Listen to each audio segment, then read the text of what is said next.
Cocaine supplier अनमोल और पिंकी के case में हर गुजरते दिन के साथ नए नए इंकशाफात सामने आ रहे हैं। कराची पुलिस चीफ ने आज एक प्रेस कॉन्फ्रेंस की और उन्होंने बताया कि अनमोल 2014 से मनशियात फरोशी का काम कर रही है। मनशियात लाहौर में तैयार होती है और फिर इसको कराची मुंतकिल कर दिया जाता है। मनशियात सप्लाई के लिए 9 राइडर्स काम कर रहे थे, 8 लाहौर से आते थे जबकि एक कराची का अपना शहरी था। लाहौर में पिंकी के साथ 20 ख़वातीन भी मुंसलिक हैं। इस गैंग में 7 से 8 गैर मुल्की शहरी भी शामिल हैं। इस नेटवर्क में अफ्रीकी भी शामिल हैं। मुलजिमा के फ़ोन का फोरेंसिक करवाने पर 869 मोबाइल राब्ते मिले हैं, जिनमें से 639 की लोकेशंस भी मिल चुकी हैं। फ़ोन से जो नंबर्स मिले हैं उनमें से 132 कराची जबकि 240 दीगर शहरों के हैं। मुलजिमा जिन लोगों के ज़रिए पैसे ट्रांसफ़र करती थी वो कानून के शिकंजे में आ चुके हैं। अनमोल के एक अकाउंट से मुताल्लिक पता चला है कि इससे 3 करोड़ की रकम मुंतकिल हुई है, जिसमें सबसे ज़्यादा 90 लाख लाहौर की एक खातून को मुंतकिल हुए हैं। पूछगछ के दौरान मुलजिमा ने कई अहम शख्सियात के भी नाम लिए हैं, जिनसे मज़ीद तफ्तीश की जा रही है। इस सारे मामले से मुताल्लिक मज़ीद बात करने के लिए प्रोग्राम में मुझे नवीद कमाल समा टीवी के रिपोर्टिंग कर रहे हैं। बहुत शुक्रिया आपका नवीद। सबसे पहले मुझे बताएं कि जिस तरह के इंकशाफात सामने आ रहे हैं, और इम्पॉर्टेंट तो ये है कि 2014 से अगर एक रैकेट चल रहा था, एक काम हो रहा था, तो 2026 में जाके अब पुलिस इन सारी चीज़ों तक पहुँच चुक सकी है। ये बताइए अभी कितने लोग गिरफ्तार हुए हैं और जिस लेबॉर्ट्री की बात हो रही है वहां पहुंची है पुलिस? बिल्कुल, ये जो लेबॉर्ट्री है ये चलती फिरती लेबॉर्ट्री है। लेबॉर्ट्री से मुराद ये है कि जो खालिस कोकीन होती थी वो अगर मिसाल ये 1 ग्राम लेती थी तो उसमें केमिकल ऐड करके मुख्तलिफ़ किस्म के उसको 10 ग्राम तक पहुंचा देती थी। 9-10 हज़ार पर ग्राम ली हुई कोकीन 25 से 30 हज़ार पर ग्राम ये बेचती थी। इसमें आपने गिरफ़्तारियों की बात की, गिरफ़्तारियों का सिलसिला जारी है। इसमें पिंकी से पहले ही इसके कुछ हैंडलर्स गिरफ़्तार हुए थे जिन्होंने ये इंकशाफ किया था, जिसके बाद वफाकी जो हसास इदारा है उसने पिंकी पर काम करना शुरू किया। पिंकी को गिरफ़्तार करने की ये पहली कोशिश नहीं है, इससे पहले भी जो है कोशिश होती रही, लेकिन ये बदकिस्मती से हाथ नहीं आ सकी और ये यहाँ से लाहौर चली गई और रिमोट अंदाज में जो है कराची को ये ऑपरेट कर ली थी। जो इसमें हैंडलर्स हैं और इसमें जो कैरियर्स हैं इनकी तादाद तकरीबन 25 हैं। जो 3 इसमें मेन हैंडलर्स हैं जो आगे कैरियर्स को देते थे, कैरियर्स जो है आगे जो है राइडर्स को देते थे और राइडर्स ये मंशियात जो है मुख्तलिफ़ इलाकों में पहुँचाते थे। अगर इस नेटवर्क की बात की जाए तो कोकीन के हवाले से ये कराची का सबसे बड़ा नेटवर्क है। आज एडिशनल आईजी कराची ने भी बताया कि 132 कॉन्टैक्ट्स ऐसे हैं कराची के जो कराची के हैं और इसमें 300 कॉन्टैक्ट्स के मुतालिक उनका ये कहना है कि उनका किसी न किसी तरह जो है मंशियात का लेन देन था। इन तमाम लोगों को ट्रेस किया जा रहा है। बड़े बड़े नाम लिए हैं इसने और एडिशनल आईजी कराची का ये कहना था कि उन नामों पर मज़ीद तफ्तीश की जा रही है। ये जो बड़े नाम हैं, तो इन बड़े नामों के बारे में भी बताइए। दूसरा, ये 2014 से मामला अगर चल रहा है, 2026 में कड़ी कहाँ से मिली? क्योंकि अभी आज से 5-6 महीने पहले एक और भी मामला हमारे सामने आया था, वो वीड वाला मामला था। उसमें एक बच्चे का मर्डर भी हुआ था, दूसरा पकड़ा भी गया था, फिर एक एक्टर के बेटे तक को पकड़ा गया था। तो क्या वहां से भी कोई लिंक मिलता है? उधर से भी कोई तफ्तीश के बाद कुछ मामला यहाँ तक पहुंचे? ये भी बताइएगा जरा। इन दोनों मामलों का कोई बाकायदा लिंक तो नहीं है, लेकिन एक बात दोनों मामलात में मुश्तरक है कि ये अशराफिया की मंशियात है। वीड है वो भी पोश इलाकों में फ़रोख्त की जाती है। वीड की कीमत भी जो है 6,000 से 15-16 हज़ार पर ग्राम होती है। कोकीन है ये भी अशराफिया की मंशियात है। अगर हम ये कहें कि अब ये जो है अशराफिया के घरों तक ये जहर पहुंचा है और उसके बाद तमाम जो सिस्टम है वो हरकत में आया, तो ये इस बात को भी गलत करार देना कुछ मुश्किल ही होगा। इसमें जो है वीड की आपने जो बात की, वीड का भी इसी तरह मुनज़्ज़म नेटवर्क था। वो भी जो है कोरियर के ज़रिए से आती थी, ये इंटरसिटी बसेस के ज़रिए आती थी। अगर आप मुझे मुख्तसर बता सकें कि उस वाले केस का क्या हुआ, ताकि नतीजा अखज़ किया जा सके कि आगे पिंकी का भी क्या होना है। बिल्कुल, उस केस में जो है किसी को सज़ा नहीं हो सकी। उसका जो अहम किरदार मुस्तफ़ा था वो अरमान के हाथों कत्ल हो गया था। उसको जो है पुलिस सबसे बड़ा जो है वीड का सप्लायर करार देती थी।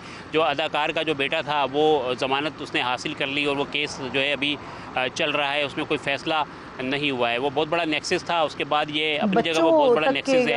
इसमें पुलिस कोशिश कर रही है। जहर जा रहा है लेकिन उसके बावजूद भी हालत यह है कि जमानतों पे रिहा भी हो जाते हैं इस तरह के केसेस में। मुझे ये फरमाइए, कराची पुलिस चीफ जब प्रेस कॉन्फ्रेंस कर रहे थे वो ये बता रहे थे कि इस गैंग में कुछ गैर मुल्की भी शामिल हैं, तो वो गैर मुल्की किन ममालिक से उनका ताल्लुक है और ये क्या पाकिस्तान में है या पाकिस्तान से बाहर हैं, और गैंग में एक्टिव किस तरह से हैं?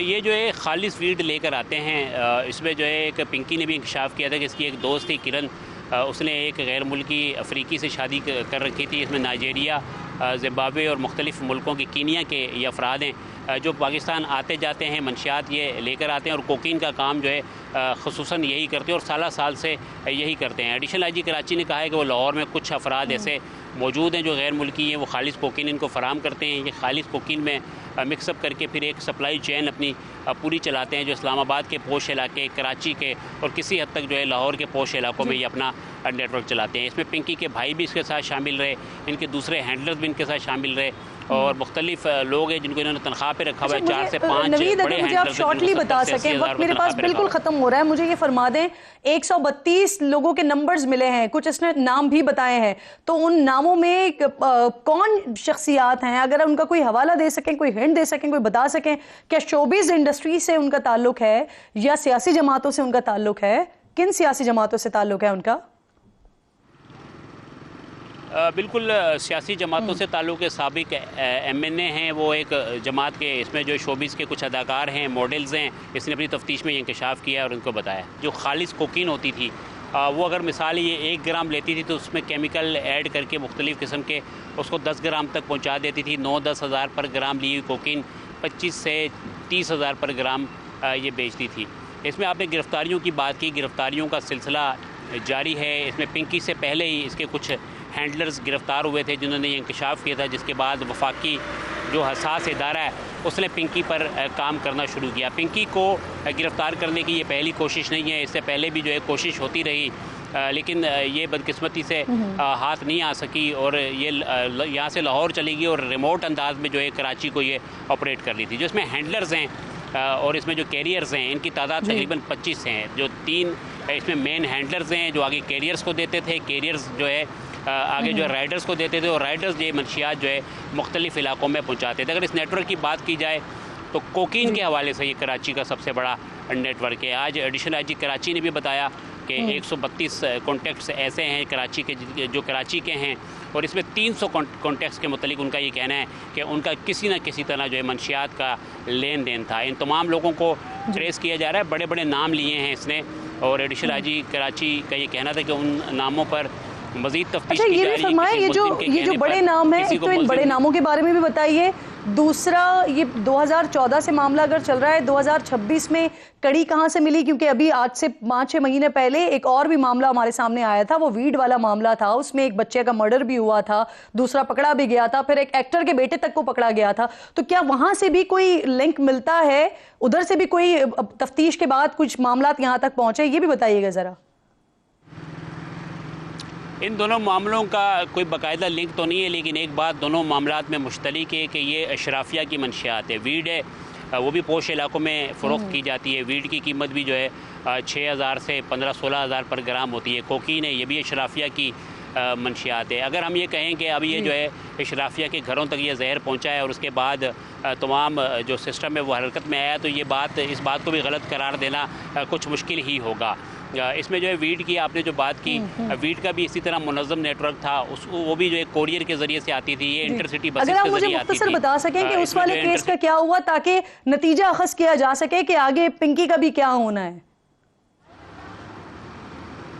बिल्कुल उस केस में जो है किसी को सज़ा नहीं हो सकी। उसका जो अहम किरदार मुस्तफ़ा था वो अरमान के हाथों कत्ल हो गया था। उसको जो है पुलिस सबसे बड़ा जो है वीड का सप्लायर करार देती थी।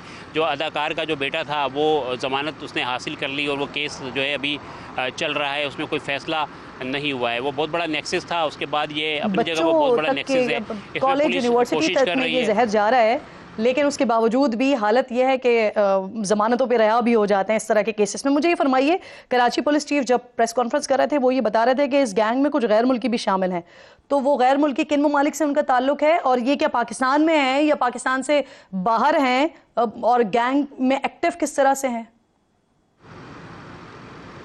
ये जो है खालिस वीड लेकर आते हैं। इसमें जो है एक पिंकी ने भी इंकशाफ किया था कि इसकी एक दोस्त थी किरण, उसने एक गैर मुल्की अफ्रीकी से शादी कर रखी थी। इसमें नाइजीरिया, ज़िम्बाब्वे और मुख्तलिफ़ मुल्कों के कीनिया के ये अफराद हैं जो पाकिस्तान आते जाते हैं, मंशियात ये लेकर आते हैं और कोकीन का काम जो है ख़ुसूसन यही करते हैं और साल से यही करते हैं। एडिशनल आईजी कराची ने कहा है कि वो लाहौर में कुछ अफराद ऐसे मौजूद हैं जो गैर मुल्की हैं, वो खालिस कोकीन इनको फ़राम करते हैं। ये खालिस कोकीन में मिक्सअप करके फिर एक सप्लाई चेन अपनी पूरी चलाते हैं जो इस्लामाबाद के पोश इलाके, कराची के और किसी हद तक जो है लाहौर के पोश इलाकों में ये अपना नेटवर्क चलाते हैं। इसमें पिंकी के भाई भी इसके साथ शामिल रहे, इनके दूसरे हैंडलर्स भी इनके साथ शामिल रहे और मुख्तलिफ लोग हैं जिनको इन्होंने तनख्वाह पे रखा हुआ है। 4 से 5 नवीद, बड़े अगर मुझे आप शॉर्टली बता सकें, वक्त मेरे पास बिल्कुल खत्म हो रहा है, मुझे ये फरमा दें 132 लोगों के नंबर्स मिले हैं, कुछ इसने नाम भी बताए हैं, तो उन नामों में कौन शख्सियात हैं, अगर उनका कोई हवाला दे सकें, कोई हिंट दे सकें, कोई बता सकें, क्या शोबिज़ इंडस्ट्री से उनका ताल्लुक है या सियासी जमातों से उनका ताल्लुक है? किन सियासी जमातों से ताल्लुक है उनका? बिल्कुल सियासी जमातों से ताल्लुक़ है। साबिक MNA हैं वो एक जमात के, इसमें जो शोबिज़ के कुछ अदाकार हैं, मॉडल्स हैं, इसने अपनी तफ्तीश में ये इंकशाफ किया और उनको बताया। बहुत शुक्रिया आपका नवीद कमाल। इस केस की पड़ते खुलेंगी, बहुत कुछ शायद सामने आएगा, लेकिन सवाल वहीं पर ही रहेगा कि इस केस का नतीजा क्या होगा। बहुत शुक्रिया, आप प्रोग्राम में साथ मौजूद थे।